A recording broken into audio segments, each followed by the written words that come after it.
ونستعينه ونستغفره ونعوذ بالله من شرور أنفسنا ومن سيئات أعمالنا.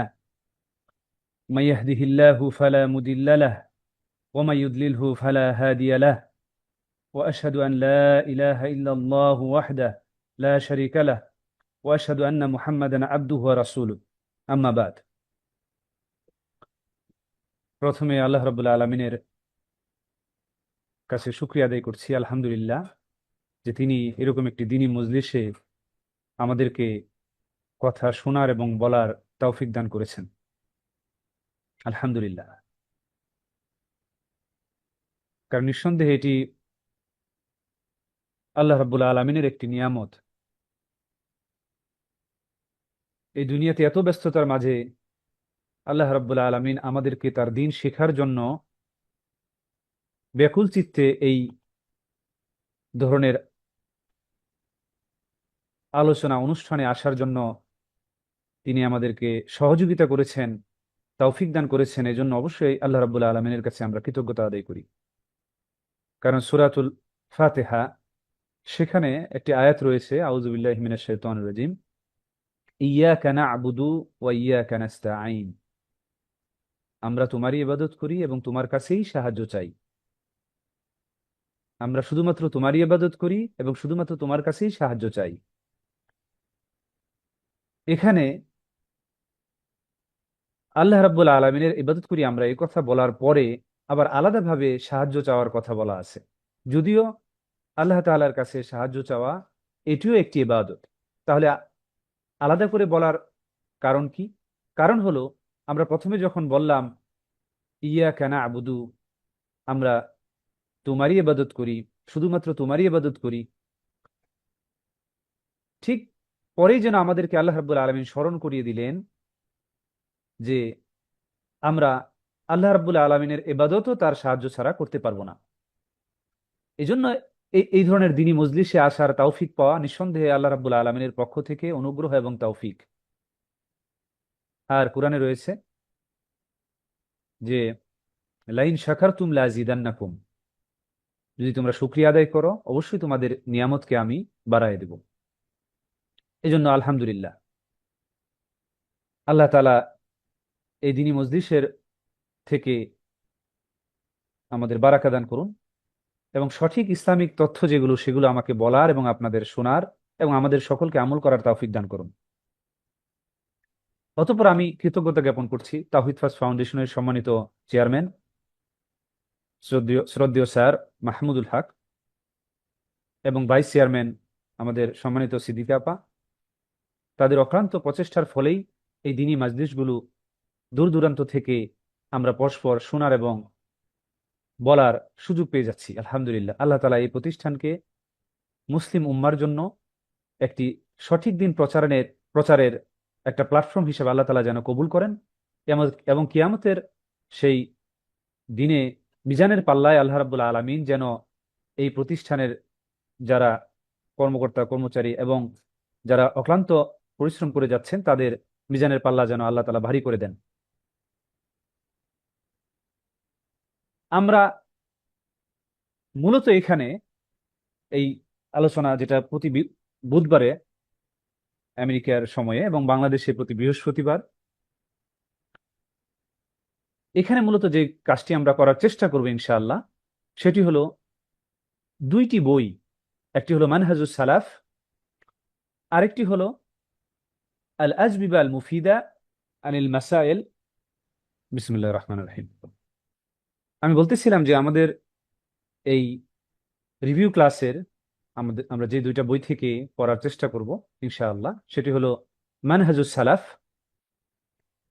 এবং আরেকটি হলো আজবিবা আল মুফিদা আন আসইলাতুল মানাহিজ আল জাদিদা। দুটি বই। প্রথমেই আমি এই বইয়ের পরিচয় একটু তুলে ধরতে চাচ্ছি। কারণ হলো মানহাজুস সালাফ, এই বইটি মূলত শায়েখ নাসিরউদ্দিন আলবানী রাহিমাহুল্লাহ তার একক কোনো বই নয়। এটি মূলত সৌদি আরবের একজন শায়েখ, নাম হলো শায়েখ ডক্টর সাদি ইবনে মুহাম্মদ ইবনে সালিম আলে নুমান, তিনি জামিউ তুরাসিল আল্লামা আলবানী ফিল মানহাজ, মানে শায়েখ আলবানী রাহিমাহুল্লাহর 300-র অধিক যে বই রয়েছে, সেখান থেকে তিনি সালাফদের মানহাজের ব্যাপারে যে কথাগুলো তিনি বলেছেন সেগুলোকে তিনি একটি কিতাবে সংকলন করেছেন, একত্রিত করেছেন আরবিতে। তো বাংলা ভাষায় যেহেতু শায়েখ নাসিরউদ্দিন আলবানীর কতিপয় বই অনুবাদ হয়েছে, সবগুলো হয়নি, কারণ ওনার শায়েখের বই মোর দেন 300 অর নিয়ারেস্ট 300। বাংলা ভাষা এবং শায়েখের যেহেতু একক সালাফদের মানহাজের ব্যাপারে কোনো বই নেই, ফলে সৌদি আরবের সেই বিখ্যাত স্কলার শায়েখ ডক্টর সাদি ইবনে মোহাম্মদ ইবনে সালিম, তিনি শায়েখ নাসিরউদ্দিন আলবানীর সমস্ত তুরাজ থেকে, বইগুলো থেকে তিনি সালাফদের মানহাজের ব্যাপারে তিনি যে কথাগুলো বলেছেন সেগুলো একত্রিত করেছেন। পরবর্তীতে শায়েখ শহীদুল্লাহ খান মাদানী হাফিজাহুল্লাহ, তারই এক মেধাবী ছাত্র শায়েখ আবদুল্লাহ মাহমুদ, তিনি সেই বই থেকে বেশিরভাগ তথ্য নিয়ে অনুবাদ করেছেন সালাফ, মানহাজুস সালাফ, এবং তিনি নিজেও তার কিছু টিকা সেখানে সংযোজন করেছেন। তবে তিনি বইয়ের শুরুতে বলে দিয়েছেন যে এখানে কোন কথাটি তার নিজের থেকে বলা হলো এবং কোন কথাগুলো শায়েখ নাসিরউদ্দিন আলবানীর বিভিন্ন কিতাব থেকে নেওয়া হলো।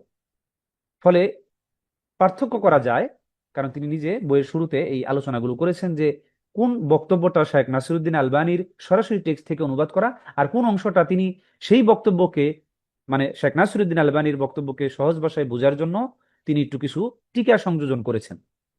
এটা হলো আমাদের এই বই। তা আমরা চেষ্টা করব এই বই থেকে, বিশেষ করে 1 ঘন্টার যেহেতু আলোচনা, কিছু অংশ পড়ার জন্য। কারণ হলো শেখ নাসিরউদ্দিন আলবানী তার পরিচয় আর দেওয়ার অপেক্ষা রাখে না। তিনি বিংশ শতাব্দীর অপ্রতিদ্বন্দ্বী বিশ্ববিখ্যাত সিরীয় আলেম এবং মুহাদ্দিস, যাকে বর্তমান শতকের সর্বশ্রেষ্ঠ মুহাদ্দিস হিসেবে আখ্যায়িত করা হয়। মদিনা ইউনিভার্সিটিতে পড়া অবস্থায় টিচাররাও আমাদেরকে বলতেন যে আমরা তো তার মতো এরকম মুহাদ্দিস আর এখন দেখি না। এই জন্য তাকে বর্তমান শতকের সর্বশ্রেষ্ঠ মুহাদ্দিস হিসেবে আখ্যায়িত করা হয়। হাদিস গবেষণায়, ইলমুল জারহ ওয়া তা'দীলে যিনি বর্তমান পৃথিবীতে আলোড়ন সৃষ্টিকারী একজন মহান ব্যক্তি। ইমাম আলবানী রাহিমাহুল্লাহ বিংশ শতাব্দীর শ্রেষ্ঠ মুহাদ্দিস হিসাবে যেমন অপ্রতিদ্বন্দ্বী, ঠিক তেমনি আকীদা ও মানহাজ সহ সকল শাস্ত্রে এক অপ্রতিদ্বন্দ্বী নির্ভরযোগ্য ইমাম আমাদের কাছে। যদিও কিছু লোক বিদেশ থেকে তার ব্যাপারে অনেক কিছু বলে বেড়ায়, কিন্তু আমরা যদি খেয়াল করি, সবাই কিন্তু তার মূল্যবান গবেষণামূলক এই তাখরিজ, তাহকিক, হাদিসের সত্যায়ন এবং হাদিসগুলোকে সহি, দঈফ এগুলোতে বিভাজন করা, এগুলো থেকে কিন্তু সবাই উপকৃত হচ্ছে। এবং এ থেকে বোঝা যায় যে আল্লাহ রাব্বুল আলামিন তিনি ইমাম আলবানী রাহিমাহুল্লাহকে কবুল করেছেন। তার ব্যাপারে অনেক আলেমদের প্রশংসা রয়েছে, যেমন শায়েখ বিন বাস রাহিমাহুল্লাহ, তার ব্যাপারে তিনি বলেছেন যে আসমানের নিচে, তিনি প্রশংসা করে আরো অনেকজন আলেম তার ব্যাপারে বলেছেন, তার মধ্যে তিনি বিশেষভাবে শায়েখ নাসিরউদ্দিন আলবানীর ব্যাপারে যে কথা বলেছেন সেটা, কারণ বিন বাস রাহিমাহুল্লাহ আমরা জানি যে তিনি সৌদি আরবের জ্ঞান মুফতি ছিলেন এবং একই সাথে তিনি সরকারি কর্মকর্তা ছিলেন, এবং মানহাজুস সালাফকে আঁকড়ে ধরা মধ্যমপন্থী একজন ব্যক্তি ছিলেন। তিনি বেশি তাসাদ্দুদ সেটাও করতেন না এবং তাসাহুলও করতেন না।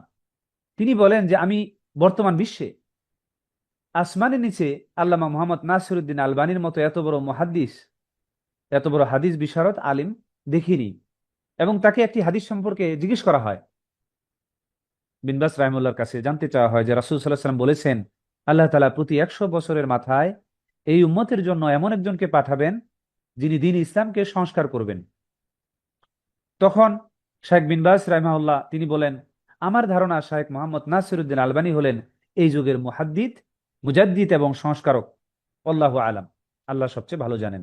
আল্লামা ইমাম শায়েখ মুহাম্মদ ইবনে সালেহ আল উসাইমিনও তার ব্যাপারে প্রশংসা করেন, এবং শায়েখ তিনি নিজে বলেন যে শায়েখের সাথে বিভিন্ন বৈঠকাদিতে বসার পর বুঝতে পেরেছি তা হলো যে তিনি সুন্নাহর প্রতি আমল এবং আমল আকীদা উভয় ক্ষেত্রেই বিদআত উৎখাতে খুবই আগ্রহী। তার লিখিত বই পুস্তক পড়ে তার ব্যাপারে জানতে পারলাম যে তিনি হাদিসের সনদ এবং মতন, মতন মানে হলো হাদিসের মূল টেক্সট যেটা, আর সনদ হলো নবী সাল্লাল্লাহু আলাইহি ওয়াসাল্লাম থেকে হাদিসটা যে আমাদের কাছে আসছে বিভিন্ন বর্ণনাকারীর মাধ্যমে, তাদের চেইন, সিলসিলা। তিনি হাদিসের সনদ এবং মতন উভয় ক্ষেত্রে পর্যাপ্ত জ্ঞানের অধিকারী। এই সকল বই পুস্তক দ্বারা আল্লাহ তাআলা অনেক মানুষকে উপকৃত করেছেন। যেভাবে জ্ঞানার্জনের ক্ষেত্রে তারা লাভবান হয়েছে, তদ্রূপ নীতি নির্ধারণ এবং হাদিস শাস্ত্রের প্রতি আগ্রহ সৃষ্টির ক্ষেত্রেও তারা লাভবান হয়েছেন। এটি মুসলমানদের জন্য বড় একটি প্রাপ্তি, আলহামদুলিল্লাহ। ইলমে হাদিসে তার জ্ঞানগর্ভ গবেষণা সত্যি চমকৃত হওয়ার মতো। এই কথাগুলো বলেছেন শাইখ সালেহ আল উসাইমিন রাহিমাহুল্লাহ। আর অনেক মুফাসসির, যেমন খ্যাতনামা মুফাসসির আল্লামা শাইখ মুহাম্মদ আল আমিন আশ-শানকিতি, তিনি শাইখ আলবানীকে বিস্ময়করভাবে সম্মান করতেন। বিশেষ করে মদিনা মসজিদে শাইখ আমিন আশ-শানকিতি তিনি তাফসির করতেন, এবং তার সামনে দিয়ে যদি শাইখ আলবানী হেঁটে যেতেন তাহলে সম্মানার্থে তিনি দাঁড়িয়ে যেতেন এবং সালাম প্রদান করতেন। এই জন্য মসজিদ নববীর একবার এক মজলিসে বসার সময় আমি একটা বাক্য শুনেছিলাম, বিশেষ করে ওটা আমাকে বেশ মানে আমার হৃদয়ে দাগ কেটেছে। সেটা হলো, আল আলেম ইয়ারিফুহু আল উলামা, জ্ঞানীরা জ্ঞানীদেরকে চিনতে পারে। এই জন্য শেখ নাসিরউদ্দিন আলবানীর মর্যাদা এবং তার জ্ঞানগর্ভ যে তুরাস, সেগুলো কতটুকু মানসম্পন্ন এবং কি ধরনের গবেষণামূলক কর্ম, সেগুলোর মর্যাদা বুঝেছিলেন সেই জামানার বিশ্ববিখ্যাত আলেমগণ। সেই নাসিরউদ্দিন আলবানী রাহিমাহুল্লাহ, তারই বিভিন্ন বই পুস্তকে তিনি সালাফদের মানহাজ, তাদের পথ এবং কর্মপদ্ধতি সম্পর্কে যে কথাগুলো বলেছেন, সেই কথাগুলো নিয়েই মূলত এই মানহাজুস সালাফ, এই বাংলা বইটি, যেটি প্রায় 550 পৃষ্ঠার কাছাকাছি। তবে ভয় পাওয়ার কিছু নেই, এত পৃষ্ঠা আপনাদের পড়তে হবে না একদিনে। ইনশাল্লাহ আমরা আস্তে আস্তে এই বই থেকে তার মানহাজ সংক্রান্ত রাহিমাহুল্লাহ যে কথাগুলো, সেগুলো আমরা জানার চেষ্টা করবো ইনশাআল্লাহ।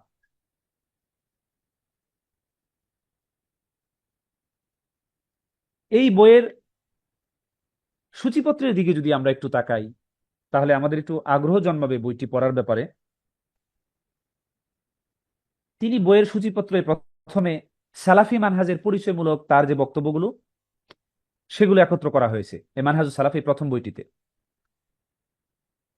তারপরে সালাফিদের ব্যাপারে যে কিছু সংশয় এবং তার নিরসন, সেই সংক্রান্ত বিষয়ে তাকে যখন বিভিন্ন সময় প্রশ্ন করা হতো, সেগুলোর ব্যাপারে শেখ নাসিরউদ্দিন আলবানী কি জবাব দিয়েছেন, সেটাও তুলে ধরা হয়েছে।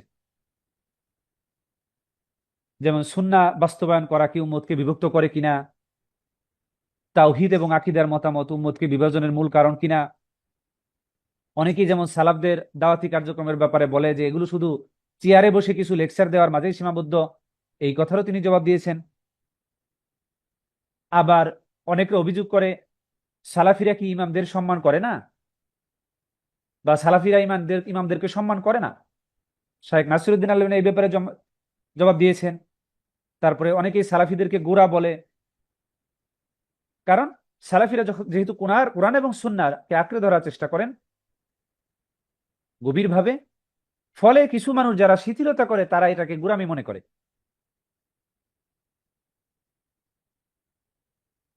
অনেকেই তাদের বিরুদ্ধে অভিযোগ করে যে সালাফিরা যারা দিন সম্পর্কে অল্প জ্ঞানী, তাদেরকে সরাসরি কুরআন এবং হাদিস থেকে মাসআলা উদ্ঘাটনের দাওয়াত দেয়। তো এই সকল বিষয়ে তিনি জবাব দিয়েছেন। তারপরে কিছু মূলনীতির ব্যাপারে তিনি কথা বলেছেন, যেমন সাহাবীদের মতামত কি শরীয়তের দলিল, একজন সালাফ থেকে কোনো কিছু পাওয়া গেলেই কি তা মানহাজ হয়ে যায় না। তারপরে প্রত্যেক ফতুয়ায় দলিল চাওয়ার বিধানটা কি, সালাফদের ইজমার বিপরীতে ইজমা মানার বিধান। তারপরে একজন প্রশ্ন করেছে যে এলেম চর্চার প্রাথমিক অবস্থায় মাযহাব ভিত্তিক পড়াশোনা করা যাবে কিনা। নাসিরউদ্দিন আলবানী রাহিমাহুল্লাহ এটার তিনি জবাব দিয়েছেন। তারপরে তালিবুল ইলম যে জ্ঞান অর্জন শুরু করে অথবা জ্ঞান অর্জন করে, সিকার অফ নলেজ, এই তালিবুল ইলমের জন্য যে মাযহাব সর্বাধিক উত্তম এবং উপযোগী, কোন মাযহাব, আসলে কি সে কোনো মাযহাব অনুসরণ করবে কিনা। তারপরে শরীয়তকে উসুল এবং ফুরুআত মানে বিভিন্ন শাখা প্রশাখায় বিভক্ত করা যাবে কিনা, তারপরে ফিকি মাসালা সকল মত কি সঠিক কিনা, ইবাদতগত এবং আকীদাগত কুফর এবং বিদআতের মাঝে কোনো পার্থক্য আছে কিনা, এইসব মূলনীতিও তিনি তার বিভিন্ন বইয়ে এইসব মূলনীতির বা এইসব প্রশ্নের ব্যাপারে তিনি কথা বলেছেন এবং সেগুলো এই বইয়ের আলোচনার বিষয়বস্তু এবং এখানে জমা করা হয়েছে। এবং যারা বিদআত করে এবং বিদআতীদের তাদের ব্যাপারে যে বিধানগুলো সেগুলোর ব্যাপারে তিনি বিভিন্ন প্রশ্নের আলোকে উত্তর দিয়েছেন। যেমন বিদআতীদের তওবা কি কবুল হবে কিনা, তারপরে বিদআতী এবং ফাসিকদের বর্জন করার বিধান, তারপরে বিদআতীর জন্য দোয়া এবং মাগফিরাত কামনা করা এবং তাদের জানাজা পড়ার বিধান, বিদআতীদের প্রশংসা করার বিধান, বিদআতীদের শিক্ষকের কাছে পড়াশোনা করার বিধান। মানহাজ সম্পর্কে অনেকের দেখা গেল মানহাজের আলোচনা বুঝতে একটু কষ্ট হয়, কিন্তু আমি মনে করি যে সালাফুল মানহাজুস সালাফ এই বইয়ের থেকে আমরা যখন এই শায়েখ নাসিরউদ্দিন আলবানীর মানহাজগত বিভিন্ন প্রশ্নের উত্তর তিনি দিয়েছেন যেভাবে, সেগুলো যখন আমরা জানবো ইনশাআল্লাহ মানহাজ বিষয়টা বোঝা আমাদের জন্য সহজ হবে ইনশাআল্লাহ। আসলে মানহাজুস সালাফ এই প্রশ্নের বা এই বিষয়ের আলোচনারই প্রয়োজন পড়ে কি, কেন? কারণ হলো যে আল্লাহ রাব্বুল আলামিন তিনি তার দিন ইসলামকে অনেক বৈশিষ্ট্যমণ্ডিত তিনি করেছেন এবং তন্মধ্যে অন্যতম বৈশিষ্ট্য হচ্ছে তিনি দিন ইসলামকে সংরক্ষণের দায়িত্ব তিনি নিজেই নিয়েছেন। যেমনটি আল্লাহ রাব্বুল আলামিন তিনি বলেন, ইন্না নাহনু নাজ্জালনা যিকরা ওয়া ইন্না লাহু লাহাফিজুন, আমি কুরআন অবতীর্ণ করেছি এবং আমি তার সংরক্ষণ করব।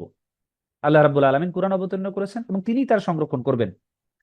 তার মানে এই দিনকে সংরক্ষণ করার দায়িত্ব আল্লাহ রাব্বুল আলামিন তিনি নিজে নিয়েছেন এবং এই লক্ষ্যে তিনি যুগে যুগে এমন মহৎ লোকদের আবির্ভাব ঘটিয়েছেন যারা দিনকে সংরক্ষণ করার নিমিত্তে নিজের সবকিছু বিসর্জন দিয়েছেন। আমরা যদি পূর্বেকার জামানার ইমামদের বা আলেমদের জীবনী পড়ি আমরা স্তম্ভিত হয়ে যাব। ইলম অর্জনের জন্য তারা কি না করেছেন,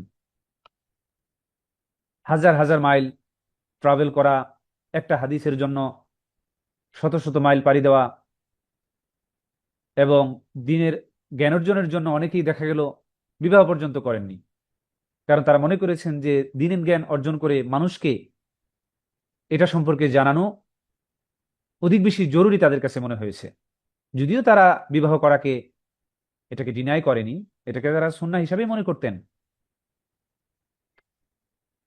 কিন্তু তারা দিন অর্জনকে বেশি কল্যাণকর মনে করেছেন। কারণ আল ইলম ইউহাফিজু সাহিবাহু আনিল হালাক, জ্ঞান তার অন্বেষণকারীকে ধ্বংস থেকে রক্ষা করে।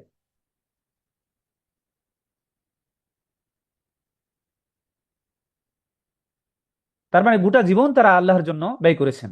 এজন্য এরকম কিতাবও আছে, আল উলামা আল উজ্জাব, যে সকল আলেমরা দ্বীনি জ্ঞান অর্জনের জন্য বিবাহ করেনি তাদের জীবনী নিয়ে সংক্রান্ত কিতাব।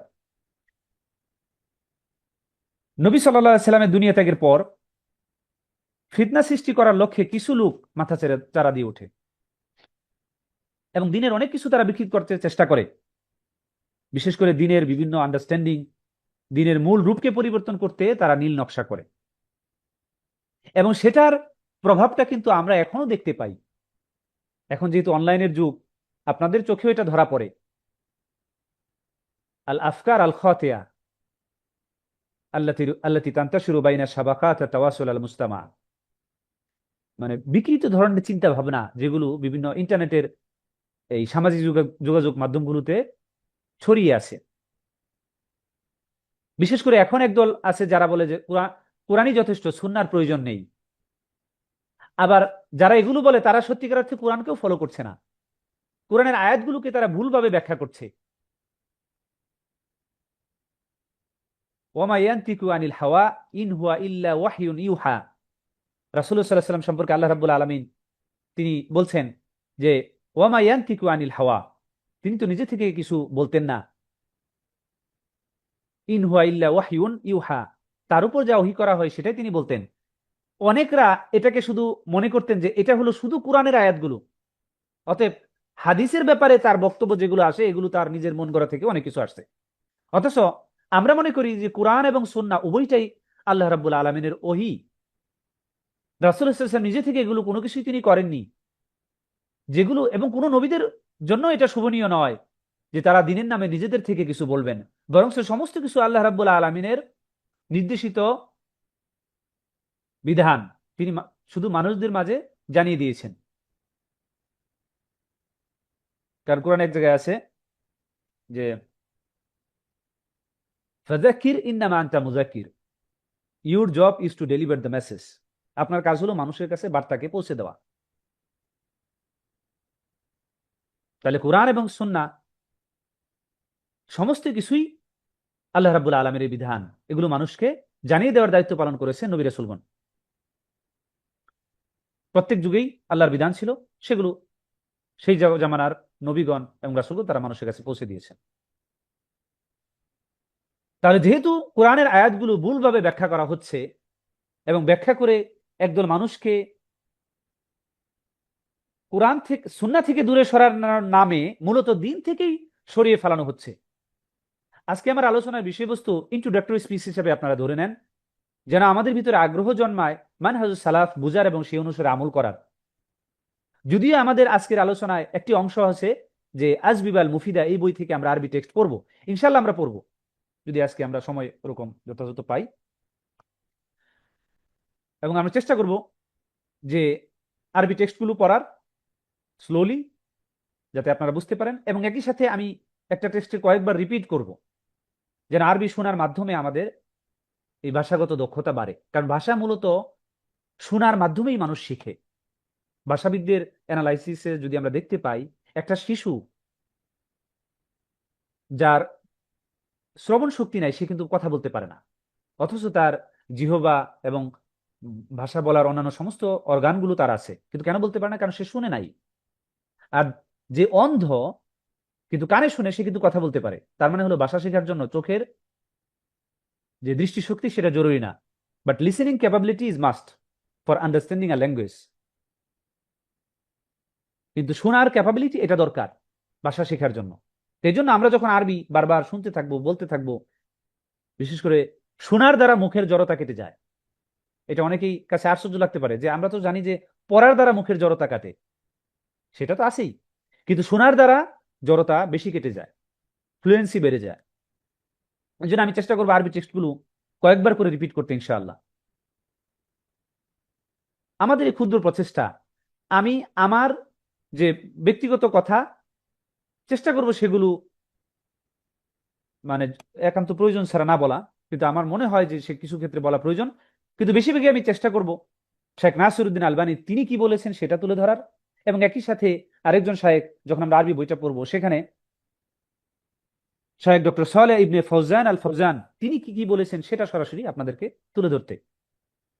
কারণ আমি এখনো ছাত্র, আর তারা হলেন বিশ্ববরণ্য স্কলার, আর জ্ঞান অর্জন করতে হয় জ্ঞানীদের থেকে, যারা সত্যিকার অর্থে স্কলার তাদের থেকে নিব, আমি নিব, আপনারা নেবেন, ইনশাআল্লাহ আমরা উপকৃত হব। এই জন্য আহমদ ইবনে হাম্বলের দর্শে যখন তার ছাত্ররা লিখতেছিলেন, তিনি একটা হাদিস বলার পরে তখন তিনি বলেছেন ছাত্রদেরকে, এই একজন লিখতেছিল পিছনে, তখন বলছে তুমি কি করছো? বলছে আপনি শাহেদ যা বলছেন আমি সেটা উকাইয়ুদু, আমি লিখছিলাম। বলছে না, বরঞ্চ জ্ঞান অর্জন করো আসল মাজদার থেকে, সেই যারা এটা বলেছেন সেই সাহাবী বা রাসূল সাল্লাল্লাহু আলাইহি ওয়াসাল্লাম যেভাবে বলেছেন সেই সরাসরি মূল টেক্সট থেকে তোমরা গ্রহণ করো। এই জন্য দিনের নামে এখন, কারণ স্বাভাবিকভাবে আমরা মনে করছি অনেকেই যে কোরআন এবং সুন্নাহ হাদিসের বইগুলো আমাদের সামনে আছে, কোরআনের আয়াতগুলো আমাদের সামনে আছে, তাহলে সরাসরি কোরআনের আয়াত আমি নিজে পড়ে আমল করা শুরু করলেই তো হয়ে যাচ্ছে। কিন্তু সমস্যা হলো আকলুস সালিম বলে একটা শব্দ আছে ইসলামে, সেটা হলো যে কোন একটা জিনিসকে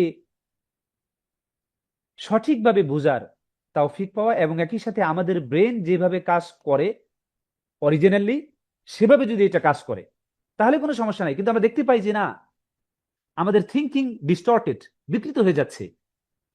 এই জন্য ট্রান্সজেন্ডার এবং বিভিন্ন বিকৃতিমূলক চিন্তা চেতনা সমাজে ছড়িয়ে পড়ছে। তাহলে বোঝা গেল যে মানুষের, এবং এগুলো ইউনিভার্সিটি স্টুডেন্টরাও করতেছে, তার মানে বোঝা যায় যে মানুষের চিন্তার মানে ব্রেন, যদিও তাদেরকে মেরিটোরিয়াস মনে করা হচ্ছে, কিন্তু অ্যাকচুয়ালি সঠিকভাবে তার ব্রেনটা কাজ করছে না। এজন্য আকলুস সালিম, সুস্থ চিন্তার যারা, তাদের চিন্তা চেতনা কখনো কোরআন এবং হাদিসের বিরুদ্ধে যাবে না, এবং কোরআন এবং হাদিসের কোনো বক্তব্য এবং কোনো কথা তাদের চিন্তার যেমন বিরুদ্ধে যাবে না, সুস্থ চিন্তার মানুষও দেখতে পাবে যে তার চিন্তার সাথে কোরআন এবং হাদিস অত্যন্ত মিলে যাচ্ছে পারফেক্টলি। কিন্তু যেহেতু এখন মানুষের এই ডিফারেন্ট টাইপস অফ থিঙ্কিং, চিন্তার এই বৈচিত্র্যতা, ফলে কোরআনের একই আয়াত পড়তে গিয়ে এক একজন এক একভাবে বোঝার চেষ্টা করছে বা বুঝ নিচ্ছে। এই এক একজন এক একভাবে বুঝ নেওয়ার কারণেই ফলে আমরা দিন থেকে সরে যাচ্ছি। কারণ রাসূলুল্লাহ সাল্লাল্লাহু আলাইহি ওয়াসাল্লাম তিনি কোরআনের আয়াতের মাধ্যমে আল্লাহ রাব্বুল আলামিন আমাদেরকে জানিয়ে দিয়েছেন যে তিনি দিনকে পরিপূর্ণ করে দিয়েছেন। এখন দিনের নামে নতুন কিছু, সেটা যতই চাকচিক্যময় হোক না কেন, যখনই আমরা প্রবেশ করাবো তখনই আমরা দেখা গেল কোরআনের এবং হাদিসের মধ্যে বিভিন্ন কন্ট্রাডিক্টরি ইস্যুগুলো আমাদের সামনে চলে আসবে। সেই কন্ট্রাডিক্টরি ইস্যু থেকে নিজেদেরকে বাঁচানোর জন্য, সেই বিভ্রান্তিকর অথবা একটা আরেকটার সাথে ব্যামিল হয়ে যাচ্ছে এই ধরনের পরিস্থিতি থেকে নিজেদের হেফাজত করার জন্য এবং দিন থেকে বিচ্যুত হয়ে যাওয়ার জন্য, বিচ্যুত হওয়া থেকে নিজেদেরকে প্রটেক্ট করার জন্যই আমাদেরকে এখন সেই জামানায় চলে যেতে হবে যেই জামানায় রাসূলুল্লাহ সাল্লাল্লাহু আলাইহি ওয়াসাল্লাম তিনি যা বলেছেন কোরআনের কোন আয়াতের ব্যাখ্যায় বা কোরআনের কোন আয়াতকে আমরা কিভাবে নিব, কিভাবে বুঝবো, তার কোনো বক্তব্যকে আমরা কিভাবে নিব এবং কিভাবে বুঝবো, সেটা থেকে আমাদের গ্রহণ করতে হবে। এবং সাহাবীদের থেকে এবং তাদের থেকে যারা নিয়েছেন তাদের থেকে অন্য কারো থেকে নিতে গেলে আমাদের একটু সমস্যা হয়ে যাচ্ছে। এবং স্বাভাবিক চিন্তাও কিন্তু এটা বোঝা যায় যে সাহাবীরা রাদিয়াল্লাহু আনহুম তারা রাসূলুল্লাহ সাল্লাল্লাহু আলাইহি ওয়াসাল্লামকে সবচেয়ে কাছে থেকে যেহেতু দেখেছেন, তারাই বেশি দাবি করা বা বেশি কোরআন এবং হাদিসকে বেশি বুঝেছেন। এটা নিঃসন্দেহে, এটা সবাই না মানুক, কিন্তু এটা চিরন্তন সত্য। কারণ রাসূলুল্লাহ সাল্লাল্লাহু আলাইহি ওয়াসাল্লাম যখন কোনো একটা জিনিস বলেছেন যে এটা করো, এটা করো না, যেহেতু রাসূলুল্লাহ সাল্লাল্লাহু আলাইহি ওয়াসাল্লামের সাথে তারা সবসময় তার কাছাকাছি ছিলেন, ফলে নবী সাল্লাল্লাহু আলাইহি ওয়াসাল্লাম কোন জিনিসকে কতটুকু জোর দিয়েছেন তার ব্যক্তিত্বের আলোকে তারা সবচেয়ে বেশি এটা বুঝতে পারেন। আমার যদি দুইটা বন্ধু থাকে, একজন বন্ধু যদি আমি জানি যে সে আসলেও কোনো কথা বললে সেটা আহ, অত জোর দিয়ে বলে না, যদি সে আমাকে বলে যে কালকে সকাল 6টায় তুমি আমার সাথে দেখা করো, তখন আমি বুঝবো যে তার সাথে যেহেতু আমি চলি তার ব্যক্তিত্ব অনুসারে, আমি বুঝবো যে তা সে সকাল 6টার সময় আমাকে দেখা করার কথা বলছে, এর মানে এই নয় যে একজাক্ট 6টা, একবারে ঠিকঠাক 6টা এরকম নয়। কারণ সে অনেক শিথিল, সে 6টা বলছে, দেখা গেল সে নিজেই দেখা গেল আসবে 6:30টায়। তার মানে তার ব্যক্তিত্বের তার সাথে মিশার কারণে আমি তার এই কথার মিনিংটা আমি বুঝতে পেরেছি যে সে 6টা বলা মানে 6টা নয়। কিন্তু যখন একজন স্ট্রং ব্যক্তিত্ব সম্পন্ন একজন ব্যক্তি, যিনি তার কথার 1 সেকেন্ড এদিক সেদিক করেন না, তিনি যখন বলবেন যে আগামীকালকে সকাল 6টায় তুমি আমার সাথে দেখা করো, তখন তার ব্যক্তিত্ব অনুসারে আমি কিন্তু তাকে বুঝবো যে না, তিনি 6টা বলেছেন মানে এটা 6টা মানে 6টা, এটা 6টা মানে 6টা 1 মিনিট নয়। একইভাবে রাসূলুল্লাহ সাল্লাল্লাহু আলাইহি ওয়াসাল্লামের শাখসিয়াত এবং তার পার্সোনালিটি যেহেতু কাছ থেকে যারা ছিলেন, তারা সবচেয়ে বেশি উপলব্ধি করতে পেরেছেন তার কথার ওয়েট, কোন কথায় তিনি কত জোর দিয়েছেন। এটা তো নিঃসন্দেহে সাহাবীরা বেশি দেখেছেন। কারণ একটা বক্তব্য লিখিত আর একটা বক্তব্য শোনা দুইটা ডিফারেন্ট থিংস। আমি যদি কাউকে বলি যাও, এটা যদি আমি লিখে বাংলায় যাও শব্দটাই লিখবো, যেখান থেকে যাও।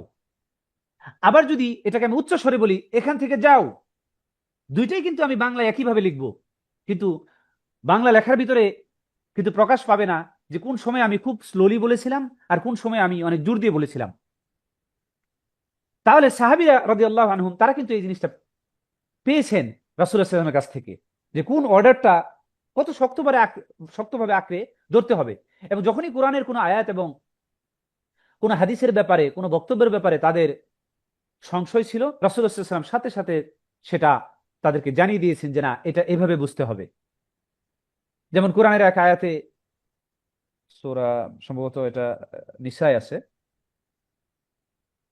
রমজানের ব্যাপারে, সাহারি খাওয়ার ব্যাপারে যেখানে বলা আছে যে সাদা সুতা থেকে যখন কালো সুতা পার্থক্য হবে তখন তোমরা এটা খাওয়া বন্ধ করো। অনেক সাহাবীরা কিন্তু এটাকে ভুল বুঝে, এই আয়াতকে ভুল বুঝে তারা দুইটা সুতা এরকম পাশাপাশি রেখে খাওয়া দাওয়া শুরু করছে, তখন না পর্যন্ত দুইটার আলোর মাধ্যমে এই দুইটার পার্থক্য তারা দেখতে পায় যে কোনটা সাদা কোনটা কালো। রাসূল সাল্লাল্লাহু আলাইহি ওয়াসাল্লামের কাছে যখন তারা বললেন, তখন রাসূল বললেন যে না, এটা মানে এটা নয়, এখানে সাদা সুতা এবং কালো সুতার মানে হলো ভোরের আলো থেকে রাতের অন্ধকার থেকে ভোরের আলো, এটা পার্থক্য হওয়া। আও কামা ক্বালা সাল্লাল্লাহু আলাইহি সাল্লাম। তাহলে দেখেন কোরআনের আয়াতকে তারা বুঝেছেন কার মাধ্যমে? রাসূলুল্লাহ সাল্লাল্লাহু আলাইহি সাল্লামের মাধ্যমে। তো একইভাবে আমরা যখন কোরআন এবং হাদিসের অর্থ বোঝার চেষ্টা করব, আমরা তখন ফিরে যাব যে রাসূল সাল্লাল্লাহু সাহাবীরা এটাকে কিভাবে প্রয়োগ করেছেন, নবী সাল্লাল্লাহু আলাইহি সাল্লাম কোরআনের সেই আয়াতটাকে তিনি তার জীবনে কিভাবে প্রয়োগ করেছেন। এই জন্যই প্রয়োজন পড়ে আমাদের মানহাজুস সালাফ। কারণ তা না হলে আমরা নিজেদের মতো করে বুঝ নিয়ে যখন আমরা চলতে যাব, তখন বিভিন্ন ক্ষেত্রে আমাদের সমস্যা হবে। কারণ নিজেদের মতো বুঝ নিয়ে চলতে গেলে অনেক সময় দেখা গেল কোরআনের একটা শব্দের অর্থ নিয়ে আমরা বোঝা শুরু করব। যেমন ওয়া আবুদুল্লাহ হাত্তা ইয়াতিয়াকাল ইয়াকিন, আল্লাহর ইবাদত করো যতক্ষণ না পর্যন্ত তোমাদের ইয়াকিন আসে। স্বাভাবিকভাবে ইয়াকিন শব্দের অর্থ হলো দৃঢ় বিশ্বাস। এই ধরনের অনেক সুফিবাদী লোকেরাও কিন্তু এটা মনে করে যে এই আয়াতের মানে তারা এই আয়াতকে এভাবে ব্যাখ্যা করে যে আল্লাহর ইবাদত করতে হবে যতক্ষণ না পর্যন্ত ইয়াকিন আসে। তার মানে ইয়াকিন চলে আসলে তখন আর ইবাদত নাই। এজন্য সুফিরা অনেকেই মনে করে জীবনে নামাজ মাত্র একবার, মানে ইয়াকিন চলে আসছে অতএব আর নামাজের দরকার নাই। কারণ তারা একই অর্থ নিয়েছে দৃঢ় বিশ্বাস, দৃঢ় বিশ্বাস চলে আসছে অতএব নামাজের দরকার নাই। কিন্তু রাসূলুল্লাহ সাল্লাল্লাহু আলাইহি ওয়াসাল্লাম তিনি আবার এক হাদিসের মাধ্যমে জানিয়ে দিলেন এখানে একিন মানে হলো মৃত্যু। তাহলে আমরা কোরআনের সেই আয়াতের বুঝটা আমরা রাসূলুল্লাহ সাল্লাল্লাহু আলাইহি হাদিসের মাধ্যমে নিলাম। তো এইভাবে মানহাজুস সালাফ মানে এই প্রথম যুগেকার সেই আল কুরুন আল মুফাদ্দালা, সেই জামানার নবী সাল্লাল্লাহু আলাইহি ওয়াসাল্লাম যে হাদিসে তিনটা জামানার ব্যাপারে তিনি বলেছেন যে আমার জামানা, তারপরে আমার জামানা, তারপরে আমার জামানার পরে যারা আসতেছেন তাদের, এবং তারপরে যারা আসতেছেন তাদের খায়র বলছেন, খায়রুল কুরুন। ফলে এই তিন জামানার আন্ডারস্ট্যান্ডিং আমাদেরকে নিয়ে চলতে হবে।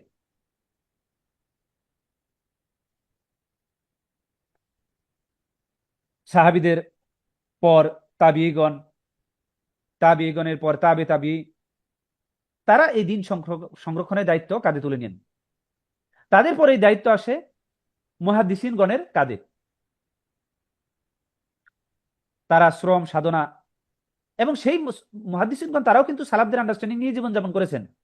কিন্তু সমস্যা হলো বর্তমান জামানায় বিভিন্ন ফেরকা, বিভিন্ন দল উপদল বিভক্ত হওয়ার কারণে, তাদের নিজস্ব বিভিন্ন চিন্তা চেতনা প্রবেশ করার কারণে তখন আমরা পথভ্রষ্ট হয়ে যেতে পারি যদি না আমরা সেই মানহাজুস সালাফ, সাহাবিগণ, তাবিঈগণ তারা কিভাবে আন্ডারস্ট্যান্ডিংটা নিয়েছেন, বুঝটা নিয়েছেন দিনের, কিভাবে কোরআন এবং হাদিস বুঝেছেন এবং কিভাবে সেটা তাদের নিজেদের জীবনে তারা প্রয়োগ করেছেন, মানে বুঝ নেওয়া এবং একই সাথে প্রয়োগ হওয়া, দুইটাই দরকার। শুধু বুঝ নিছে কিন্তু প্রয়োগটা দেখি নাই তাহলে হবে না, দুইটাই দরকার। বুঝও নিতে হবে এবং একই সাথে বোঝার পরে তারা এটাকে নিজেদের জীবনে কিভাবে প্রয়োগ করেছেন সেটাও দেখতে হবে, প্র্যাকটিক্যাল বিষয়গুলো দেখতে হবে। তাহলে আমরা ইনশাআল্লাহ আশা করা যায় দিন থেকে আমরা বিচ্যুত হব না, যত কিছুই আসুক না কেন। এই মুহাদ্দিসিনগণ তারা শ্রম সাধনা, অর্থ, সময়, জ্ঞান সহ যাবতীয় উপায় উপকরণ ব্যয় করে এই গুরু দায়িত্ব পালন করেছেন। আমরা যদি ইবনে হাজার আসকালানি, তারপরে শেখ নাসিরউদ্দিন আলবানী, ইমাম বুখারী, ইমাম মুসলিম, ইমাম আহমদ ইবনে হাম্বল রাহিমাহুমুল্লাহ জামিয়ান, তাদের জীবনে যদি আমরা পড়ি, এবং আমাদের পড়া উচিত, কারণ ইতিহাস না পড়লে আসলে মানুষ বর্তমানকে বুঝে না। দিনের বিষয়কে আমরা যদি সত্যিকার অর্থে বুঝতে চাই তাহলে আমাদেরকে নিঃসন্দেহে ইতিহাস পড়তে হবে সবাইকে। এটা শুধু আলেম ওলামাদের কাজ না, সবারই কাজ। দিনী জ্ঞান অর্জন করা সবার জন্য ফরজ। Seeking knowledge is an obligation upon every Muslim. তালাবুল ইলম ফরিদাতুন আলা কুল্লি মুসলিম। সবার জন্য জ্ঞান অর্জন করতে হবে, আর যে যত জ্ঞান অর্জন করবে আল্লাহ রাব্বুল আলামিনের কাছে তার মর্যাদা তত বেশি। বরং জ্ঞান অর্জন ছাড়া জান্নাতে যাও আমি মনে করি এটা সহজ নয়। বরং জ্ঞান অর্জন করলে জান্নাতে যাওয়া সহজ, এই ব্যাপারে হাদিস রয়েছে, মান সালাকা তরিকান ইয়ালতামিসু ফিহি ইলমান সাহহালাল্লাহু বিহি তরিকান ইলাল জান্নাহ।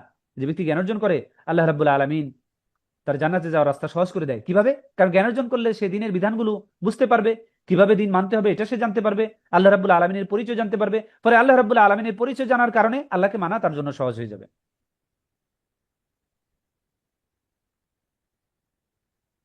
এই জন্য বিশ্ববিখ্যাত সেই আলেমগণ, ইমাম শাফি, ইমাম আহমদ ইবনে হাম্বল, ইমাম বুখারী, ইমাম ইবনে আবি হাতেম, ইমাম নওবী, শাইখুল ইসলাম ইমাম ইবনে তাইমিয়া, ইমাম ইবনে হাজার আসকালানি, ইমাম জালালউদ্দিন সুয়ুতি, ইমাম শাওকানি, ইমাম শাহ ওলিউল্লাহ মুহাদ্দিস দেহলভী, ইমাম মিয়া নাজির হোসেন দেহলভী, ইমাম শাহ ইসমাইলের মতো মহৎ ব্যক্তিগণ এই দিনের খেদমত করেছেন। তাদের জীবনী পড়তে হবে, তাদের কাজগুলো আমাদের পড়ার চেষ্টা করতে হবে, অথবা যে সকল আলেমরা তাদের ব্যাপারে কথা বলেন তাদের কথা শুনতে হবে। এবং এরই ধারাবাহিকতায় আমাদের শেখ নাসিরউদ্দিন আলবানী তারকা সমতুল্য।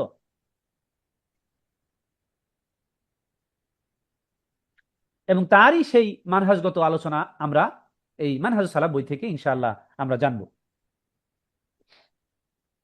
তাহলে মানহাজ বিষয়টা আমরা মোটামুটি বুঝতে পারছি যে কেন এটা জরুরি, কেন এটা শিখা, এটা জানা আমাদের জরুরি। কারণ এখন দিনের নামে সবাই তো বলতেছে আমরা সঠিক দিনের উপরে আছি, সবাই বলতেছে আমরা কোরআন এবং সুন্নাহ ফলো করি। তাহলে কোরআন এবং সুন্নাহ সবাই ফলো করলেও সালাফদের আন্ডারস্ট্যান্ডিং অনুসারে যারা ফলো করে আমরা থাকতে চাই সেই দলের সাথে, আমরা আমাদের জীবন পরিচালনা করতে চাই সেই বুঝ অনুসারে। এই জন্য মানহাজ এটার অর্থ হলো পন্থা ও পদ্ধতি, তার মানে হলো দিন পালনের পন্থা ও পদ্ধতি। এবং এই মানহাজ মানুষকে শিক্ষা দেয় কোন পদ্ধতিতে আকীদা শিখতে হবে, আকীদা লালন করতে হবে, কোন পদ্ধতিতে ইবাদত এবং মুআমালাত করতে হবে, কোন পদ্ধতিতে মানুষ সমালোচনা এবং পর্যালোচনা করতে হবে, এবং কাউকে কাফের ফতোয়া দেওয়া এটাও আমাদেরকে জানতে হবে। সাহাবীরা, তাবিগণ, তাবিগণ তারা কিভাবে কাফের ফতোয়া দিয়েছেন। এখনকার মতো যে কোনো ঢালাও যে কাউকে কাফের ফতোয়া দেওয়া যাবে না। মোট কথা, আমরা আমাদের জীবনে কিভাবে দিন পালন করব তার সঠিক দিক নির্দেশনা প্রদান করা হলো এই মানহাজের কাজ। তার মানে মানহাজটা আমাদের জানা জরুরি। তার না হলে আমাদের জীবনে কিভাবে আমরা দিন পালন করব সেটা আমরা বুঝতে পারবো না। অথবা আমরা বিশুদ্ধ এবং সঠিক মানহাজের ব্যাপারে জ্ঞানের ঘাটতি থাকলে দিন পালন করা যেমন অসম্ভব হবে, অনেক সময় দিন পালন ঘাটতির কারণে দিন পালন করতে গিয়ে বাড়াবাড়ি করে ফেলবো, অথবা মানে বাড়াবাড়ি বলতে দিনের মধ্যে যেটা নাই সেটার ব্যাপারে কড়াকড়ি করা বা অতিরিক্ত কিছু চাপাই দেওয়া, সারাসারি করা, অথবা দিনের মধ্যে যেটা আছে সেটার ব্যাপারে শিথিলতা করা, এগুলো আমাদের দ্বারা হয়ে যাবে। এই জন্য মানহাজের বিষয়গুলো আমাদের জানা জরুরি।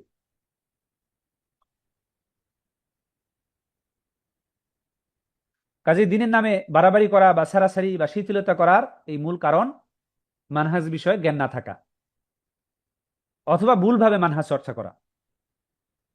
আল্লাহ রাব্বুল আলামিন আমাদেরকে সঠিক মানহাজ বুঝার তৌফিক দান করুন। এবং সঠিক মানহাজ যারা আঁকড়ে ধরেছিলেন তাদের কথা আমাদের শুনতে হবে, যেমন শায়েখ নাসিরউদ্দিন আলবানী, শায়েখ বিন বাজ, তারপর শায়েখ ইবনে উসাইমিন। তাদের দিকে যদি আমরা তাকাই তাহলে দেখতে পাই যে সালাফি দাওয়াত পৃথিবীর সর্বাধিক প্রসারিত দাওয়াতে রূপ লাভ করে তাদের সময়ে।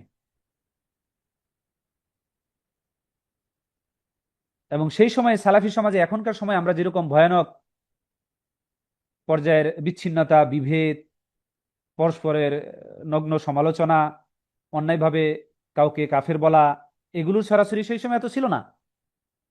ফলে সালাফি দাওয়াত সর্বাধিক প্রচার প্রসার লাভ করেছিল তাদের সময়ে। কিন্তু তাদের দুনিয়া ত্যাগের পর সালাফি দাওয়াতের গতিও যেমন মন্থর হয়ে যায় এবং ভয়ানক পর্যায়ের বিভেদ, বিচ্ছিন্ন, এগুলো আমরা দিন দিন দেখতে পাচ্ছি। এখন সালাফি মানহাজের গুরুত্ব আমরা বুঝলাম। সালাফ কারা সেটাও নিঃসন্দেহে এতক্ষণে আমরা আলোচনা থেকে বুঝে গিয়েছি। এবং নবী সাল্লাল্লাহু আলাইহি ওয়াসাল্লাম এই ব্যাপারে একটি হাদিসও রয়েছে। নবী সাল্লাল্লাহু আলাইহি ওয়াসাল্লাম ফাতেমা রাদিয়াল্লাহু আনহাকে তিনি বললেন, ওয়া নি'মাস সালাফু আনা লাকি, আমি তোমার উত্তম সালাফ বা অগ্রজ বা তোমার পূর্বের ব্যক্তি, আমাদের পূর্বে যারা এসেছেন তারা হলো আমাদের আবিধানিক অর্থে সালাফ। নবী সাল্লাল্লাহু আলাইহি ওয়াসাল্লাম যখন ফাতেমা রাদিয়াল্লাহু আনহাকে বলেছিলেন ওয়া নি'মাস সালাফু আনা লাকি, এটা দ্বারা তিনি সেটাই বুঝিয়েছেন। আর সালাফ শব্দের পারিভাষিক অর্থ, কারণ আমরা জানি যে কোনো শব্দের একটা ভাষাগত অর্থ আছে, যেটা আরবি ভাষায় সেই শব্দটা দ্বারা মূলত কি বোঝায়। আরেকটা আছে পারিভাষিক অর্থ, মানে হলো যে সেই শব্দটা যখন কেউ ব্যবহার করেছেন, বা মূলত মানুষ কি অর্থে ব্যবহার করে। উদাহরণস্বরূপ আমরা যদি বলি যে ফিক, ফিক অর্থ হলো আন্ডারস্ট্যান্ডিং, বুঝ, কিন্তু ফিকের এটা একটা লিটারাল অর্থ বা আবিধানিক অর্থ, কিন্তু এটার একটা পারিভাষিক অর্থ আছে। ফিক ফিক বলতে আমরা কিন্তু ইসলামিক শরীয়তের একটা পরিভাষা, সেখানে ভিন্ন অর্থে ব্যবহার হয়। আন্ডারস্ট্যান্ডিং একই সাথে সেই শব্দটার শুধু আন্ডারস্ট্যান্ডিং হলে হবে না, একই সাথে সেই শব্দটা দ্বারা যিনি বলেছেন তিনি কি উদ্দেশ্য করেছেন সেটাও বুঝতে হবে। আবার তায়াম্মুম, এই শব্দটার একটা অর্থ হলো কস্ত বা নিয়া, কিন্তু তায়াম্মুম শব্দের আমরা কিন্তু ইসলামিক পরিভাষায় আরেক অর্থ বুঝি, যে যখন অজুর পানি পানা পাওয়া যায় তখন আমরা তায়াম্মুম একটা প্রসিডিওর, একটা প্রক্রিয়া, in order to purify ourself, আমাদেরকে পবিত্র করার জন্য, in case of lake of water, পানি যখন না থাকে তখন আমরা এটা করি। সালাফি শব্দের ঠিক এরকম পারিভাষিক অর্থ আছে। সালাফ শব্দের, সালাফি না, সালাফ শব্দের পারিভাষিক এরকম অর্থ আছে। যেমন ইবনে উসাইমিন রাহিমাহুল্লাহ তিনি বলেছেন, আস-সালাফু মা'নাহু আল মুতাকাদ্দিমুনা ফাকুল্লু মুতাকাদ্দিমিন আলা গায়রিহি ফাহুয়া সালাফুন লাহু। সালাফ অর্থ অগ্রজ বা পূর্ববর্তী, যে যার অগ্রজ সে তার সালাফ।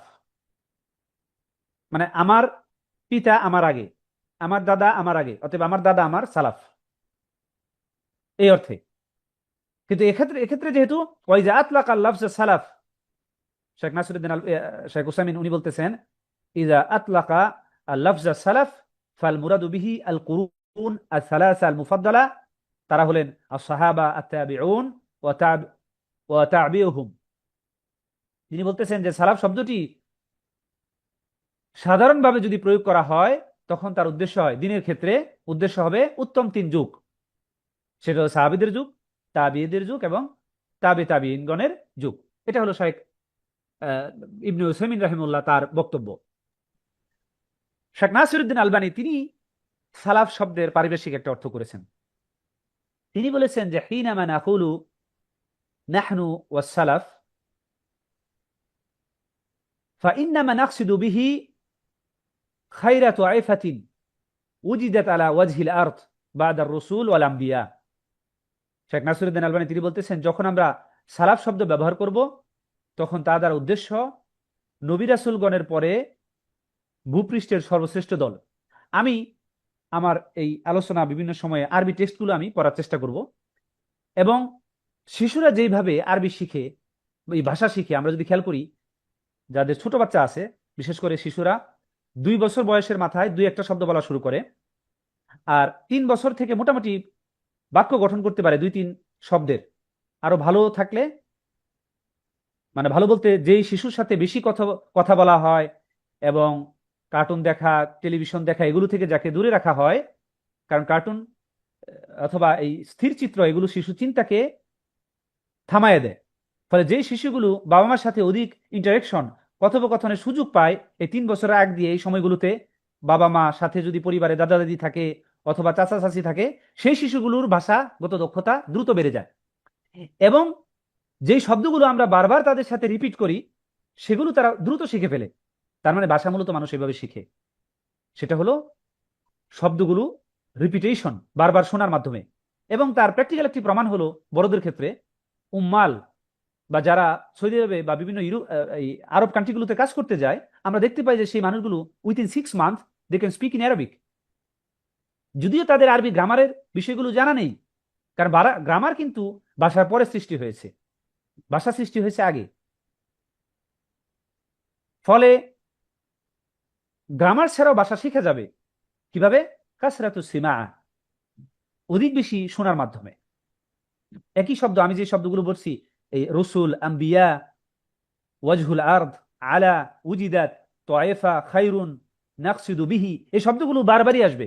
সালাফ ওয়া নাহনু নাকুল হিনামা, এই শব্দগুলো বারবারই আসবে। ফলে আমরা যদি একটু ধৈর্য ধরে শুনতে থাকি,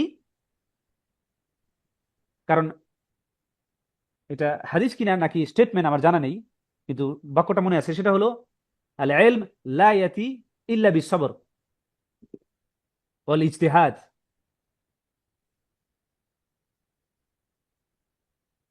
ধৈর্য এবং প্রচেষ্টা ছাড়া ইলম অর্জন হবে না। একই সাথে রাহাতুল জিসিম, মানে শরীরের আরামের দ্বারা ইলম অর্জন হয় না, কষ্ট করতে হয়। আর তলব ইলমের এটা একটা কষ্টর জায়গা, সেটা হলো যে ধৈর্য ধরে শোনা। এখানে আপনারা প্রায় 2 ঘন্টার অধিক সময় ধরে এখানে শুনছেন। এটা অবশ্যই ইজতিহাদের প্রয়োজন এবং অত্যন্ত ধৈর্যের প্রয়োজন। কোরআনে আছে ওয়াল্লাযিনা জাহাদু ফিনা লানাহদিয়ান্নাহুম সুবুলানা, ওয়াল্লাযিনা জাহাদু ফিনা লানাহদিয়ান্নাহুম সুবুলানা। যারা আল্লাহর রাস্তায় প্রচেষ্টা ব্যয় করে, অবশ্যই আমি তাদেরকে আমার রাস্তায় পরিচালিত করব। এজন্য এটা আমাদের একটা প্রচেষ্টা। যাই হোক, আমি আজকে আমার বাংলা আলোচনাটা এখানেই সীমাবদ্ধ করতে চাই। আমরা ইনশাল্লাহ এটা ম্যামের সাথে কথা বলে যদি পরের সপ্তাহে শুরু হয়, তাহলে বাকিটুকু আমরা পরের সপ্তাহে করব। আমরা একটু আরবি বই থেকে পড়তে চাই, কারণ যেহেতু আমি বলেছি যে আমরা 2টা বই থেকেই আমরা জানার চেষ্টা করব। শেখ নাসিরউদ্দিন আলবানী তিনি মানহাজের ব্যাপারে কি কি বলেছেন, এবং মানহাজ সংক্রান্ত বিভিন্ন প্রশ্নের আলোকে বিখ্যাত আলেম যিনি এখনো জীবিত আছেন, আল্লাহ রাব্বুল আলামিন তার বয়সকে আরো বাড়িয়ে দিক, আরো নেকামল করার তৌফিক দান করুক, শেখ ডক্টর সালেহ ইবনে ফাউজান, সেই বই থেকেও আল আজবিব আল মুফিদা, ওই বইটি সম্পর্কে একটু বলি। বইটি মূলত শাইখের নিজস্ব লেখা কোনো বই নয়। আল আজবিব আল মুফিদা আন আসিলাতিল মানাহিজ আল জাদিদা, এটা শাইখের নিজস্ব কোনো লেখা বই নয়। এটি মূলত শাইখ বিভিন্ন সময়ে তার বিভিন্ন মহাদারাত, বিভিন্ন সেমিনার, এগুলোতে তিনি মানুষদের যে সকল প্রশ্নের উত্তর দিয়েছেন, সেই প্রশ্নগুলো আবু ফারিহান, জামাল ইবনে ফারিহান, একজন তলেব অথবা একজন আলেম বলা চলে, তিনি সেগুলো একত্র জমা করেছেন। জমা করার পরে তিনি আবার শেখ ফৌজানকে এটা দেখিয়েছেন যে তার এই প্রশ্ন এবং উত্তরের তিনি যে সংকলন করেছেন এগুলো ঠিক আছে কিনা। তখন শেখ ফৌজান রহমাহুল্লাহ হাফিজাহুল্লাহ তিনি সেখানে যেগুলো বাদ দেওয়ার সেগুলো বাদ দিয়েছেন, যেগুলো অ্যাড করার প্রয়োজনীয় সে সকল সংযুক্ত করেছেন। তারপরে তিনি অনুমতি দিয়েছেন সেটা প্রিন্ট করে মানুষের মাঝে ছড়িয়ে দেওয়ার জন্য, যেন মানুষ এই সকল প্রশ্ন থেকে উপকৃত হতে পারে। এবং এই কথাটা ওই বইয়ের শুরুতেই আছে, সেই বইয়ের শুরুতে এই কথাটি রয়েছে। যাই হোক, আমরা এই বাংলা আলোচনা পরবর্তীতে করবো। আমরা এখন আরবি বই থেকে একটু পড়ার চেষ্টা করি ইনশাআল্লাহ, অল্প কিছু সময়ের জন্য, যদিও অনেক সময় নিয়ে নিচ্ছি। যে কোনো বই অথবা তথ্য মানুষ যখন ফর দ্য ফার্স্ট টাইম শুনে, তার মাত্র 10%-এর মতো, বিশেষ করে বই পড়লে 10% ইনফরমেশন সে প্রথমে ক্যাপচার করতে পারে, তার ব্রেনে আসে। এরপরে যখন আবার রিপিট করবে, তাকরার এগেইন, দেন অ্যানাদার 10%, এভাবে 10%, এভাবে আস্তে আস্তে আন্ডারস্ট্যান্ডিংটা প্রত্যেকের বাঁচতে থাকবে ইনশাআল্লাহ। আমিও তালেবে ইলম শিখছি, তা জ্ঞান আসলেও পরস্পর আলোচনার মাধ্যমে আমাদের উভয়ের বাড়বে ইনশাআল্লাহ। ইনশাআল্লাহ। আমার কি পিডিএফটা দেখা যাচ্ছে? সোয়াল ও রাবে, এই বইটিতে বেশ অনেকগুলো প্রশ্ন পড়ব। উদ্দেশ্য হলো যারা আরবি শেখার জন্য প্রচন্ড আগ্রহী, এবং মূলত আরবি শিখাটা যেমনটি ইবনে তাইমিয়া তিনি বলেছেন, মা লা ইয়াতিম্মু ওয়াজিব ইল্লা বিহি ফাহুয়া ওয়াজিব, যে জিনিস ছাড়া কোনো আবশ্যকীয় কাজ করা যাচ্ছে না, যে জিনিস শেখা ছাড়া, সেই জিনিসটা নিজেও একটি আবশ্যকীয় কাজ।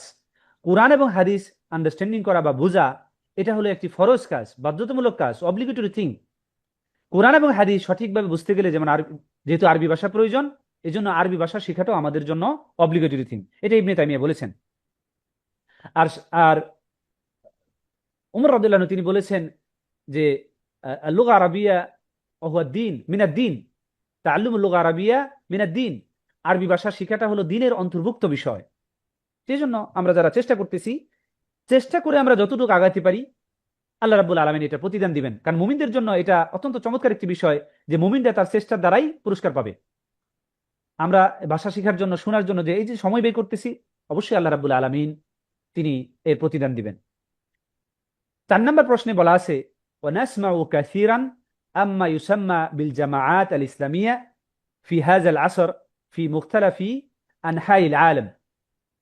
একজন প্রশ্ন করতেছেন যে আমরা ইদানিং অনেক শুনতে পাই যে বিশ্বের বিভিন্ন জায়গায় ইসলামী জামায়াত নামে বিভিন্ন ধরনের জামায়াতের ব্যাপারে, ফামা আসলু হাযিহি তাসমিয়া, ফামা আসলু হাযিহি তাসমিয়া, তার মানে হলো এই নামকরণের আসলটা কি, এটার মূল মূল কি, এই যে তারা নামকরণ করে জামাআত আল ইসলামিয়া।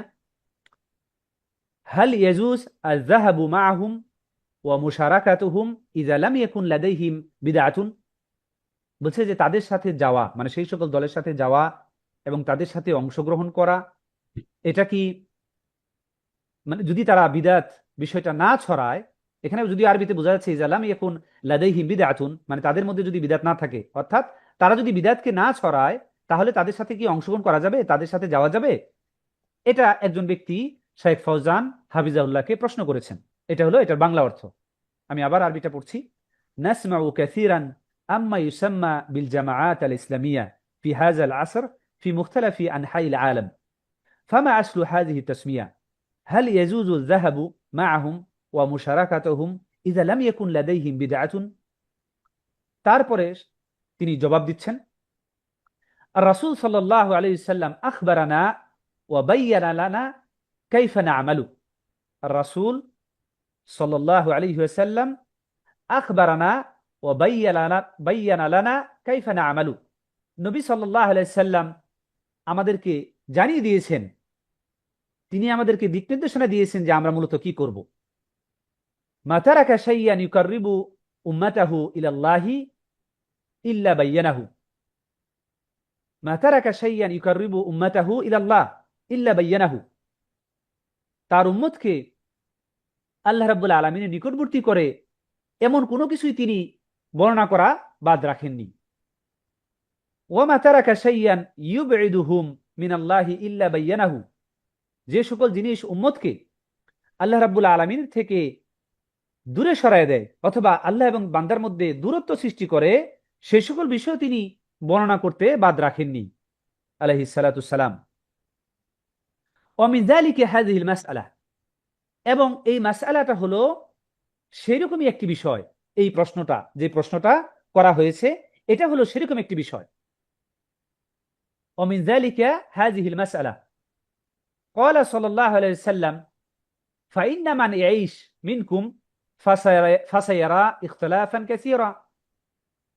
নবী সাল্লাল্লাহু আলাইহি ওয়াসাল্লাম বলতেছেন যে আমার পরে আপনারা ভালো বাংলাটা যেটা অনুবাদ করা হয়েছে সেই বইয়ের মধ্যে দেখে নিয়েন, আপাতত শুধু আরবিটা শোনার জন্য এবং মিনিমাম একটা ধারণা নেওয়ার জন্য বাংলাটা শুনতে পারেন।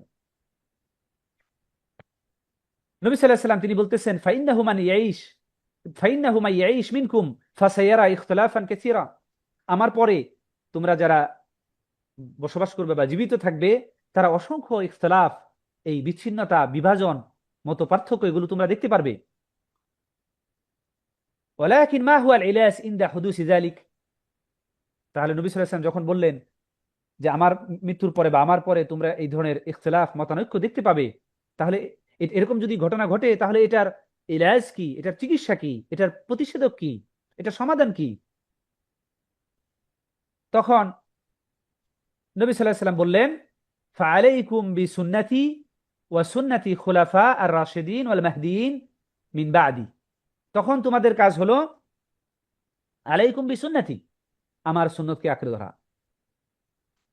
ওয়া সুন্নতি খুলাফা আর রাশিদিন আল মাহদিয়িন, এবং সঠিক পথ প্রাপ্ত যে খলিফা, হিদায়াত প্রাপ্ত যে খলিফা, তাদের সুন্নতকেও আঁকড়ে ধরবে। তামাসসাকু বিহা ওয়া আদ্দু আলাইহা বিনাওয়াজিজ, এটা একটা আরবিক ফ্রেজ। তামাসসাকু বিহা তার মানে হলো সেই আমার সুন্নাহ এবং খোলাফায়ে রাশিদিনদের যে সুন্নাহ সেটাকে তোমরা আঁকড়ে ধরো। ওয়া আদ্দু আলাইহা বিনাওয়াজিজ, এবং দাঁতের এই চাপার দাঁত যেগুলো দিয়ে অনেক শক্ত করে কামড়ে ধরা যায়, তোমরা সেগুলো ধরে কামড়ে ধরো। তার মানে হলো কোরআন এবং সুন্নাহ এবং খোলাফায়ে রাশিদিনদের যে জীবন পদ্ধতি, তাদের আন্ডারস্ট্যান্ডিং দিনের ব্যাপারে, সেগুলোকে তোমরা শক্তভাবে আঁকড়ে ধরো। তারপরে নবী সাল্লাল্লাহু আলাইহি সাল্লাম তিনি বলতেছেন ওয়া ইয়াকুম ওয়া মুহদাসাতিল উমুর, ইয়াকুম শব্দটি সাধারণত ব্যবহার হয় কোনো বিষয়কে সতর্ক করার ক্ষেত্রে। ওয়া মুহদাসাতিল উমুর, দিনের নামে নব্য সৃষ্টি বিষয় থেকে তোমরা সতর্ক থাকো। ফাইন্না কুল্লা মুহদাসাতিন বিদআতুন, ওয়াকুল্লু বিদআতিন দলালাতুন, দিনের নামে যে বিষয়গুলো আছে, নব্যসৃষ্ট বিষয়গুলো, সেগুলো হলো বিদআ। ওয়াকুল্লু বিদআতিন দলালা, সেগুলো এবং প্রত্যেকটা বিদআতি পথভ্রষ্টতা, মানে দিন থেকে তোমাদেরকে বিচ্ছিন্ন করে ফেলবে, দিন থেকে তোমাদেরকে বিচ্ছিন্ন করে ফেলবে। তাহলে নবী সাল্লাল্লাহু আলাইহি ওয়াসাল্লামের বাণী স্পষ্ট, ক্লিয়ার এন্ড কাট। فهذه الجماعات من كان منهم على هدي رسول الله صلى الله عليه وسلم والصحابة،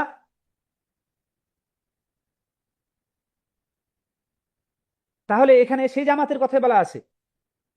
অতএব মান কানা মিনহা আলা হাদি রাসূলিল্লাহ ওয়াস সাহাবাতি, যারা এই জামাতের এই নবী সাল্লাল্লাহু আলাইহি ওয়াসাল্লামের নির্দেশিত দিক পথ এবং সাহাবীদের নির্দেশিত পথের উপর থাকবে, খুসুসান খোলাফার রাশিদিন ওয়াল কুরুন আল মুফাদ্দালা, বিশেষ করে সাহাবীদের এবং কুরুন আল মুফাদ্দালাতে যেই সাহাবী তাবিঈনদের বলা আছে থাকবে, তারা হলো সেই জামাত। ফাইয়ু জামাতিন আলা হাযাল মানহাজ ফানাহনু মা হাযিহিল জামাআহ নানতাসিবু ইলাইহা ওয়া না'মাল মাহা। আমাদের খেয়াল রাখতে হবে, প্রশ্নটি সাহিত্যে করা হয়েছিল যে এই ধরনের জামাতের সাথে আমরা, এদের সাথে কি আমরা যাব, মিশবো, মানে এদের দলে যোগ দিব, এবং একই সাথে আমরা কি সেই ধরনের জামাতগুলো যেগুলো বিশ্বের বিভিন্ন জায়গায় মুনতাশির আছে, সেই সকল জামাতের সাথে অংশগ্রহণ করব? তখন আলেম তিনি রাসূল সাল্লাল্লাহু আলাইহি ওয়াসাল্লামের হাদিসকে উল্লেখ করে তিনি জবাব দিচ্ছেন যে যে সকল জামাত এই বৈশিষ্ট্যগুলো থাকবে, ফানাহনু মা হাযিল জামাআহ, আমরা সেই দলগুলোর সাথে থাকব, ওয়া নানতাসিবু ইলাইহা, নিজেদেরকে তাদের সাথে সম্পৃক্ত করব, ওয়া না'মালু মাহা, ফানাহনু মা হাযিহিল জামাআহ নানতাসিবু ইলাইহা ওয়া না'মাল মাহা, আমরা সেই জামাতের সাথে সম্পৃক্ত থাকব এবং মানে তাদের তাদের সাথে থাকবো এবং তাদের দিকে নিজেদেরকে সম্পৃক্ত করব এবং তাদের সাথে কাজ করব। ওমান খালাফা হাদিয়া রাসূলিল্লাহ সাল্লাল্লাহু আলাইহি ওয়াসাল্লাম ফাইন্নানা নাতাজান্নাবুহু ওয়া ইন কানা ইয়াতাসাম্মা জামাআতান ইসলামিয়া। বলছে যে যারা রাসূল সাল্লামের নির্দেশিত জীবন ব্যবস্থা পথ এর বিরোধিতা করবে, বিপরীত কাজ করবে, ফাইন্নানা নাতাজান্নাবুহু, আমরা সেগুলো থেকে কি করব, নিজেদেরকে বিরত রাখবো। ওয়া ইন কানা ইয়াতাসাম্মা জামাআতান ইসলামিয়া, যদিও সেই দলগুলোকে ইসলামিক জামাত এই নামকরণ বা এই নামে তারা পরিচিত। আল ইবরা লাইসাত বিল আসমা, বলছে যে মূল বিষয়টা নামের উপর নয়, আল ইবরা বিল হাকায়েক, বাস্তবতার মধ্যেই হলো মূল বিষয়। আম্মাল আসমা ফাকাদ তাকুনু দাখমা, নাম অনেক বড় থাকতে পারে, ওয়ালাকিন্নাহা জাওফাউ লাইসা ফিহা শাইউন, কিন্তু সেগুলো অন্তঃসার শূন্য, আও বাতিলুন আও বাতিলাতুন আইদান, অন্তঃসার শূন্য এবং সেগুলো বাতিল, পরিত্যাজ্য। নাম বড় হইলেই যে সেটা একদম সঠিক হকপন্থী জামাত এমনটি নয়। وقال رسول الله صلى الله عليه وسلم افترقت اليهود على 71 فرقة، যে আমার উম্মত ইহুদিরা 71টি দলে বিভক্ত হয়েছে বা হবে। وافترقت النصارى على 72 فرقة، নাসারা খ্রিস্টানরা 72টি দলে বিভক্ত হয়েছে। সাতাফতারিকু হাযিহিল উম্মাহ আলা 73 ফিরকাতান, আমার এই উম্মত তারা 73টি দলে বিভক্ত হবে। সাতাফতারিকু হাযিহিল উম্মাহ আলা 73 ফিরকাতান কুল্লুহা ফিন্নার ইল্লা ওয়াহিদাতান। নবী সাল্লাল্লাহু আলাইহি ওয়াসাল্লাম বললেন যে সবগুলো জাহান্নামী ইল্লা ওয়াহিদাতান, একটা বাদে, ইল্লা ওয়াহিদাতান। কুলনা, তখন সাহাবীরা জিজ্ঞেস করলেন, মান হিয়া ইয়া রাসূলুল্লাহ, সেই নাজাতকারী জান্নাতে যারা প্রবেশ করবে সেই একটি দল, 73টি দলের মধ্যে তারা কারা? নবী সাল্লাল্লাহু আলাইহি ওয়াসাল্লাম তখন বললেন, ক্বালা মান কানা আলা মিসলি মা আনা আলাইহি আল ইয়াউমা ওয়া আসহাবি, বসে আজকে আমি এবং আমার সাহাবীরা যেই দলের উপর আছি এটা হলো সেই দল। তাহলে আমাদের পথটা আত-তরিক ওয়াদিহুন, শায়েখ তারপর আরো বলতেছেন আত-তরিক ওয়াদিহুন, তাহলে পথ আমাদের স্পষ্ট। আল জামাআতু আল্লাতী ফিহা হাযিহিল আলামা, যে সকল জামাতের মধ্যে এই বৈশিষ্ট্যগুলো থাকবে, নাকুনু মাআহা, আমরা তাদের সাথে থাকব। ওমান কানা আলা মিসলি মা কানা আলাইহি রাসূলুল্লাহ সাল্লাল্লাহু আলাইহি ওয়াসাল্লাম ওয়া আসহাবুহু ফাহুম আল জামাআতু আল ইসলামিয়া আল হাক্কা। সেটাই হলো সত্যিকারের ইসলামিক দল এবং তাদের সাথেই আমরা থাকবো। আম্মা মান খালাফা হাযাল মানহাজ ওয়া সারা আলা মানহাজিল আখার, যারা এই পথ এবং কর্মপদ্ধতির বিরোধিতা করবে বা বিপরীতে চলবে অন্য কোনো পথের আলোকে, ফাইন্নাহু লাইসা মিন্না ওয়া লাসনা মিনহু, আমরা ফাইন্নাহু লাইসা মিন্না, সেগুলো আমাদের মধ্যে থেকে না, ওয়া লাসনা মিনহু, আমরাও তাদের মধ্যে না, তাদের অন্তর্ভুক্ত না। ওয়ালা নানতাসিবু ইলাইহি ওয়ালা ইয়ানতাসিবু ইলাইনা,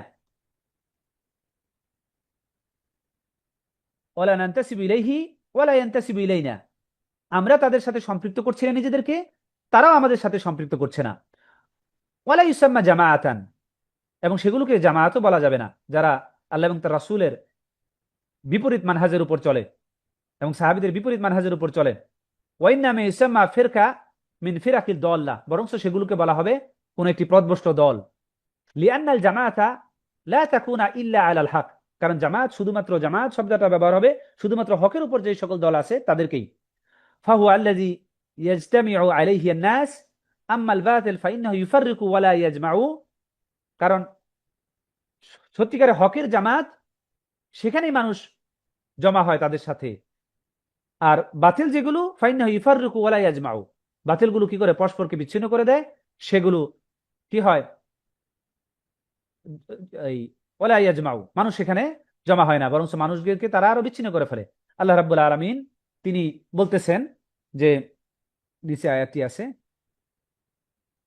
ওয়া ইন তাওয়াল্লাউ ফাইন্নামা হুম ফি শিকাক, আর যদি তারা বিমুখ হয় তাহলে তারা রয়েছে কেবল বিরোধিতায়। এই কথা বলে তিনি এই প্রশ্নটি শেষ করেছেন।